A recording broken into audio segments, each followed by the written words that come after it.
Hey everyone, I'm Lee. I'm Minivan Lee, and I live full-time in my minivan. At the moment, I'm living in Arizona in a city. Trying to be a good little soldier and stay in place. It's getting hot here, but I'm getting used to it. So, don't worry about me. I'm doing fine, and I'm not dying or anything. So, I've got things pretty much worked out here while I'm here. So it looks like this week restaurants are going to open with restrictions, of course. And I guess salons and barbershops have already opened up with restrictions. So, pretty good news. Yay. I want to give you guys a little tip and then tell you a little story why.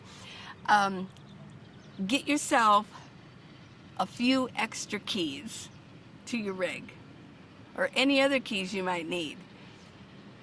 Here's my little story. On the day after I was released from the hospital in Lake Havasu, I got appendicitis on the road, and I was lucky enough to not be at Quartzsite where there is no hospital.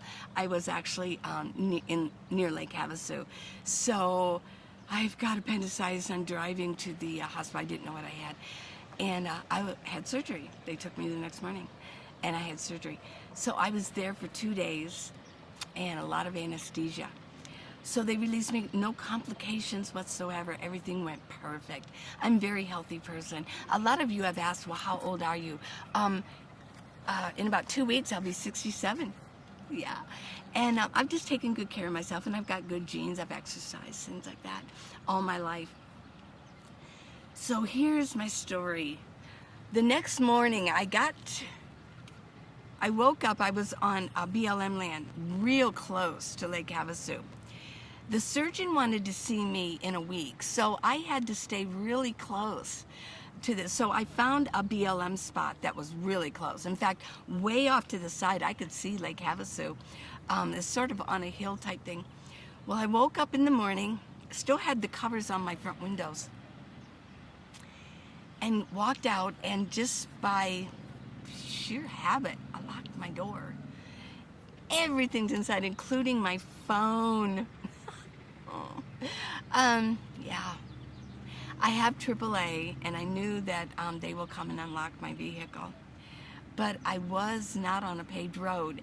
And AAA, I don't know if a lot of you know this, if you use AAA, they will not guarantee that they will go on dirt roads to rescue you, whether it be a tow or your unlocked car, things like that.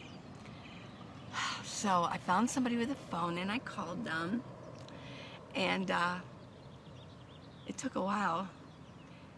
And finally, the guy that they contracted with at Lake Havasu, they called.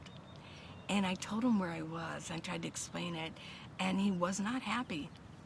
He did come, but he wasn't happy that it was a dirt road. I wasn't too far into the dirt road, so I didn't know BLM land. I'm trying to explain where it was. Well, he did come. Well, then when he got there, this is how he opens. I've never had to have my vehicle unlocked before, but this is how he did it. I don't know if there's another way to do it.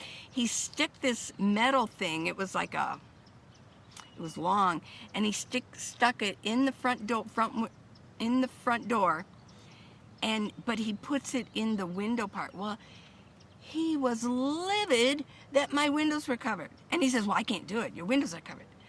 And I'm like, yikes. I wasn't feeling overly well. I just had surgery. I just got out of the hospital, and I just had surgery a day and a half before that. So I wasn't real happy with him either, that he was like shaming me and making me feel like a child, but maybe I probably deserved it. So I said, well, can you try to get it in there? At that point, I didn't have really tape around it. And so he stuck it in there. He just really was, he totally ripped up my window cover, which is fine. And he unlocked it. Oh, thank you. I was grateful. And he unlocked the door for me. Wow, did I learn my lesson that day. There was an Ace not too far, and I went there and I got 3 new keys. Now, I don't know if you, if I showed it, I carried this little pouch. I sewed a pouch, and I can affix it to any pants. And I just interchange it every day. But I've got my key. I keep that there at all times. So I've got another key in an undisclosed area that I can get at very easy. I've just got keys. Yeah. I carry in my fanny pack. I am so cautious now, because if I'm going to be on BLM land, I mean, if I'm in the city, yeah, I mean, I can call them, but who wants that? I mean, it's hot out. I don't want to just sit in the heat, you know, waiting to get in my van. So I just thought I would relay this message and give you the tip that make sure maybe you could get a magnetic holder that you can put under your van, under your rig, and that you always have access to a key. Leave a key with a friend, or if you're in a city that you know somebody there, leave a key there. Oh yeah, and that way you can call them and say, bring that key. Very important. So I hope it helps. So who's this guy? So yesterday morning I had done all my walking, and went and ate breakfast inside my van. Then I went to my favorite spot to lay down my blanket. I had all the things in my bag. I bring this bag with me. It's got things in it. I was gonna be out there for a while. I had my big fan, and I was gonna spend a couple hours out there. I had my solar panel out, had my speakers. I was gonna play music. It was gonna be a groovy day. It was on like Donkey Kong. Yeah. So I got out there and I went to put out my solar panel, and I stepped in dog doo-doo, and it was mushy, and it just went up inside my shoes. And up the side. Oh yeah, oh yeah. Well, that was disheartening. I mean, like, what am I gonna do, you know? Do I keep going? Well, I tried to still make the best of it. I moved everything over. I took my shoes off, put them over, tried to get some of it off, banging it against a tree. But I couldn't get the smell. It was a very definitive smell. Yeah. So I thought, well, shoot. I'm trying to be nice. I just packed everything up, and I had to put my shoe, I had a little baggie, I put my shoe in the baggie. I had to hobble to where my van was, 1 foot barefoot. And I think some of it actually, maybe I stepped in it and didn't totally maybe realize it, or stepped in it twice, I don't know. But I thought it was on my blanket. Well, I thought, that's it. I was going to do laundry today anyways. This is, Monday, but this was Sunday when this happened. I thought, well, dude, I'm just gonna go to the laundromat. So I packed everything up. But boy, my day just turned out so different. I had good intentions, and I went to the laundromat. They have a sink there. There's nobody there. They have a sink, so I took. I had to buy a new toothbrush. I took my toothbrush. What am I going to use? I'm not carrying all these different cleaning products like you usually have in your home. But although I need to carry I need a brush. So I had to go inside my shoe. I just wet the whole thing, and I had to scrub it. I took my tea tree oil, and it's all clean. Yeah, I wouldn't lick it, but it's all clean. So I cleaned both my shoes. They were all wet. I put them through the dryer. Yeah, they dried. And I did this blanket. I did all my blankets. I just needed to get any traces of any smell. I swear it got up my nose because I couldn't get rid of it. So I did all of my laundry. So I got that all done. I realized as I'm at the laundromat, whoop, whoop, whoop, that they have Wi-Fi, and they also have plugs. So I went out and I got a couple of my power banks and brought them in. So the whole time I'm there, I'm discreetly powering up. And I thought, oh man, this is like my new place to go. when I need to power up, this is going to be great. I don't have to bother my daughter-in-law 'cause she's home with the baby and everything. And plus, I don't always want to sit there, and I like to be independent.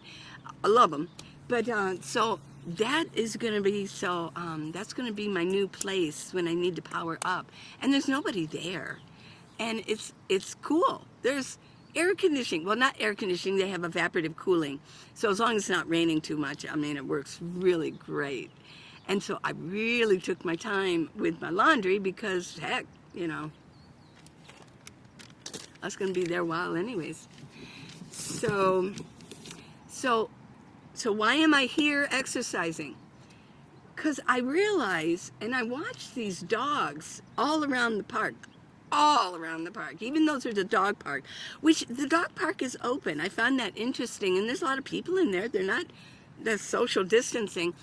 But the rose garden is closed. Yeah. And the children's areas are closed. Tucson loves dogs, I guess. But the dogs around here, they're just peeing and pooping everywhere. And a lot of people do not clean up. And so I thought, well, you know what? If I put this down, I know that sounds kind of prissy, maybe. I am a clean freak. When I had my bricks and sticks, I was always cleaning. I was like, I always took my shoes off before I went in the house. We're the kind of family that way. When we go to somebody's house, we always take the shoes off before we go in the house. It's just a courtesy for each family member. I don't know. I'll have to get over this, but today it's just too fresh in my mind. And then the dogs are peeing everywhere. And am I laying my blanket down where a dog peed? I mean, I love dogs. I really do love dogs. I love animals. But for a couple of days till I can get over this incident, I'm going to stay on here or someplace where I know for a fact that no dog has urinated or done his job on it. So that's that story.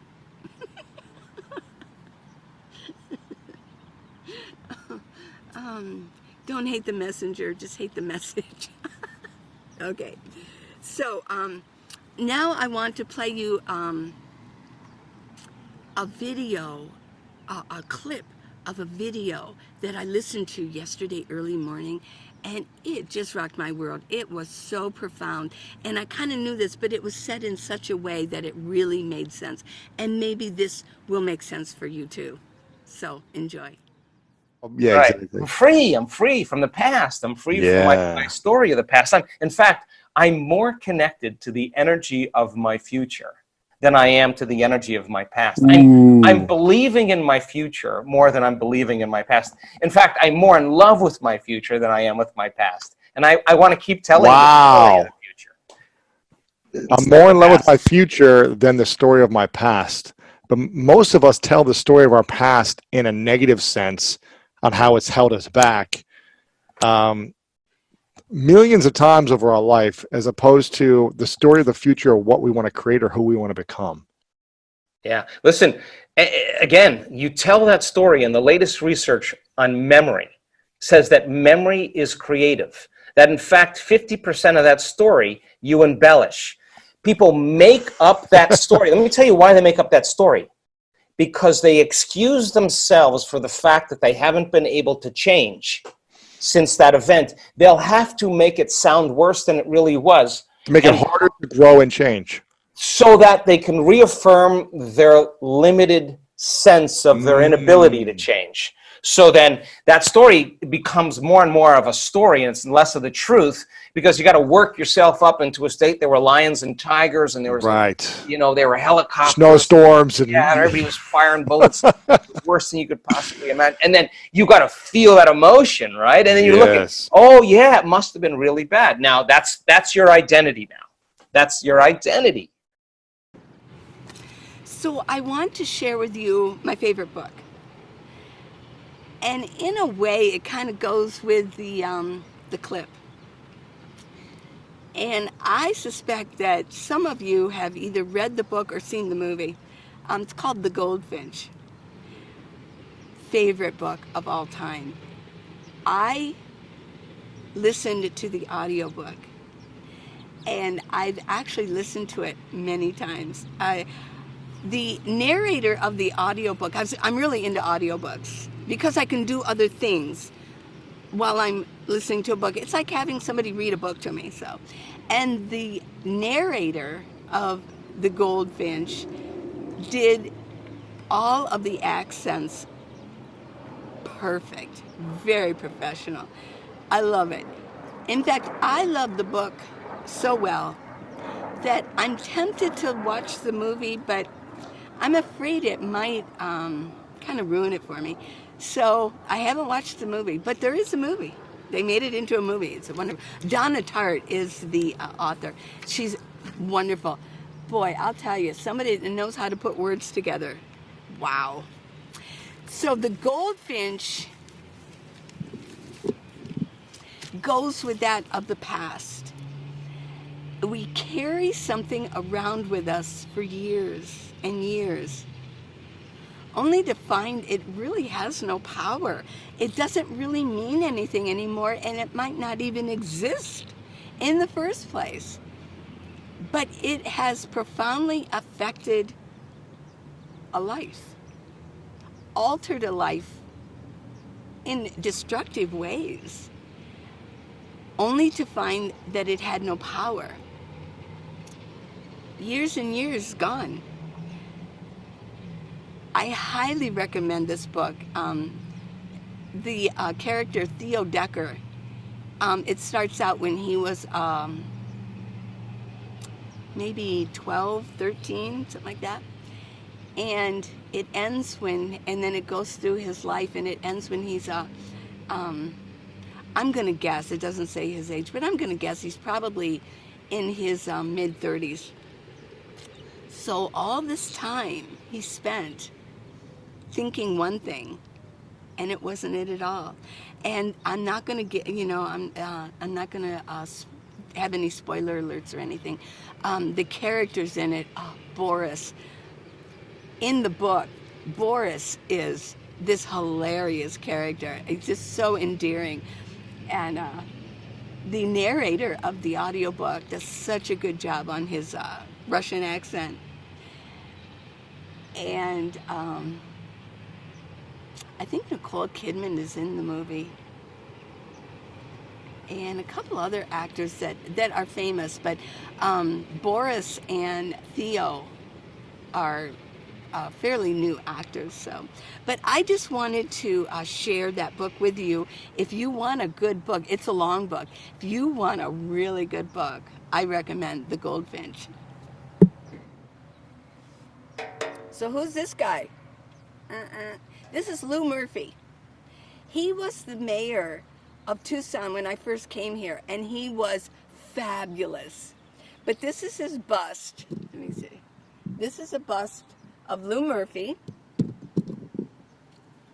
Wonderful mayor. When I first came to Tucson in the 70s, they had actually in the morning, this was before cable, in the morning they had a song, it was about Tucson. It was really catchy.